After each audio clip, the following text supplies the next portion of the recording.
बिटिआरनि गुबुन गुबुन जायगाफोराव दिनै फालिदों इन्टारनेशनेल वुमेन डे थामहिनबा मुलुगनां आइजो सान। दिनै क'क्राझार जिल्लानि सिङाव थानाय बतझरनि मंगलजरायाव फालिनाय मुलुगनां आइजो सानाव आथिखालनि थासारिखौ लानानै बिबुंथिजों सांग्रांथि होदों। आथिखालनि ससियेल मिडिया जुगाव सोलिबाय थानाय हौवा हिन्जाव खारनाय आरो दोनखारलायनाय बेफोरनि सायाव गोनांथारै सावरायनाय सांग्रांथि होदों। दिनै बे साननि हाबाफारि बायदियै मंगलाजरा दखरानि आफादगिरि सम्फा ब्रह्मआ मुंख्लंफोरनो बिबार बावजेनो। बेजों लोगोसेयैनो केडिसि एबसुनि लोगो आफादगिरि मनिन बसुमतारी, डक्टर बोहैथि बरगयारी आरो गाहाय नेहाथारि काम्फा बसुमतारीआबो बाहागो लादों। बे साननि लोब्बायै खौरांगिरिनि गेजेरजों बिथां मनिन बसुमतारीआ मा बुंखो फै मिथिना लानि। गिबियावनो बड'लेण्ड बुब्लि खौरां बिजोंनि रादाब फोसावगिरि नोंथांमोननिसिम फुंबिलिनि गाहाम हामलायनाय जासिबाय।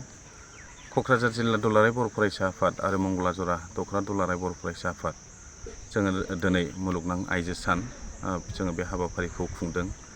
मानोना जों दुलाराय बर' फरायसा आफादा जेब्लायबो आइजोफोरखौ जोङो मान होयो आरो मोनसे समाज, मोनसे हारि आरो मोनसे जाथिया जौगानांगौब्ला आइजोफोरखौ नागारनानै जोङो माब्लाबाबो जौगानो हाया। मानोना मोनसे समाजा जौगानांगौब्ला आइजोफ्रा गिदिर बेवहाय रल दङ। बेनिखायनो जोङो आइजोफोरखौ जोङो मान होनांगोन, सिबिनांगोन आरो मोनफ्रोमबो बिथिङाव जोङो बिसोरखौ जौगाहोनांगोन। जोङो मिथिगौ, जारिमिना खोन्थायो गोदो गोदाय आइजोफोरखौ गुबुन गुबुन हादोराव बेबायदि नासयनाय, गादबनाय, नेवसिनाय बेबायदि थासारि परिबेस जायोमोन। जायनि थाखाय आइजोफ्रा खुद्रिखांदोंमोन। आइजोफोरखौ मोनफ्रोमबो बिथिङाव नासयनायनि थाखायनो बिथांमोनहा निउयर्कसिम बिथांमोनहा मास रेलिबो बेबायदि खालामदों आरो बिनि उनाव आइजोफोरखौ मर्यादा होनानै आइजो सान हिसाबै दिनैनि जे दिन अक्ट' बे अक्ट'खौ इन्टारनेशनेल उइमेन डे होननानै गुबुन गुबुन हादराव फालिबोदों आरो बिनिखायनो जों दुलाराय बर' फरायसा आफादाबो जोंनि आइजोफोरखौ मान होनानै दिनै बे सानखौ जोङो मुलुगनां आइजो सान हिसाबै जोङो फालिदों आरो दिनैनि साननि गेजेरजों जोङो मेसेज होनो नागिरदों जे जोंनि आइजो माहारिफ्राबो जोंनि समाजनि गेना गोरोन्थिफोरखौ लानानै गोबां खामानि मावनांगौ दं। आथिखालाव आइजोफोर मावनो हायै बेबायदि जेबो खामानि गैया। गोबां जोंनि आइजोफ्रा IAS officer, IPS officer, doctor, engineer, even दिनैनि जे भारतनि राष्ट्रपति बिथाङाबो आइजो मानसियानो। बेनिखायनो जोंनि आइजोफोरखौ जों इनकारेज खालामनांगोन, मटिभेट खालामनांगोन आरो इम्पावार खालामनांगोन जाहाथे बिथांमोनहा जोंनि देश, हारि आरो हादरनि थाखाय मोजां खामानि मावनो हायो। जोंनि गेजेराव जाहाथे आइजोफोरखौ डिसक्रिमिनेट खालामनाय, नासयनाय, गादबनाय बेबायदि थासारि परिबेसा फैया। जोङो समान समान जोङो आइजोफोराबो जाहाथे जोंनि समाजनि खामानि मावनायाव आग भाग लानो हायो। बे थांखि आरो नोजोरखौ लानानै जोङो दिनैनि जे मुलुगनां आइजो सान बे आइजो सानखौ जों फालिनाय जादों।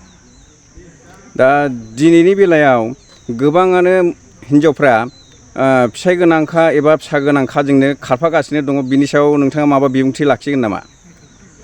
दिनैनि थारिखआव आइजोफोरखौल' दाय होबा जानाय नङा। मानोना जोङो गोबां नुयो, गोबां सेंग्राफोराबो हाबा जानाय आइजोफोरखौ लानानै खारदों आरो बेबायदिनो आइजोफ्राबो गावनि गथ' गथायखौ गारनानैब्लाबो गुबुन सेंग्रा बा हौवाजों बेबायदि खारफानाय बे जोंनि समाजनि मोनसे बियो जेंना। बेनिखायनो जोङो बे बिथिङाव जोङो साबधान जानांगोन। जोङो बयबो कनसियास जानांगोन। जों बयबो रिक्स लानांगोन। समाजनि बेबायदि गाज्रि मोनसे थासारि परिबेस जोङो बेखौ गैया खालामनोब्ला जोङो आइजोफोरखौ जोङो एवेयार खालामनांगोन जाहाथे बिथांमोनहा बेबायदि साननाय, बेबायदि जेनाखि गावनि सेल्फिश माइन्डेडखौ नागारनानै समाजनि गोग्गो खामानि मावनायाव भाग लायो। बिनि थाखाय जों बयबो हौवायानो जा आइजोआनो जा जों बयबो रिक्स लानानै खामानि मावनांगौ दं होननानै आं सानो।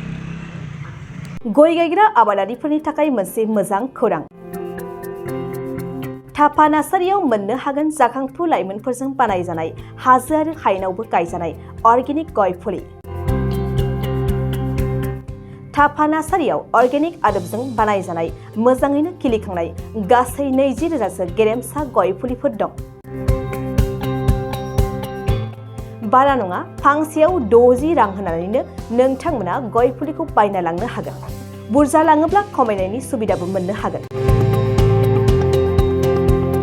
साफा नार्सारिनि गुबै थङा क'क्राझार सहरनि सानजा फारसे थानाय बावखुंग्रि हाजोजों नांजाबनाय हरिनागुरि गामि हाथाइनि साखाथियाव। बे अर्गेनिक गय फुलिफोरखौ लांफैनोब्ला नोंथाङा 8011837272 नङाब्ला 9707460226 जानबुं अनजिमायाव थोंजोङै जगाजग खालामहरनो हागोन।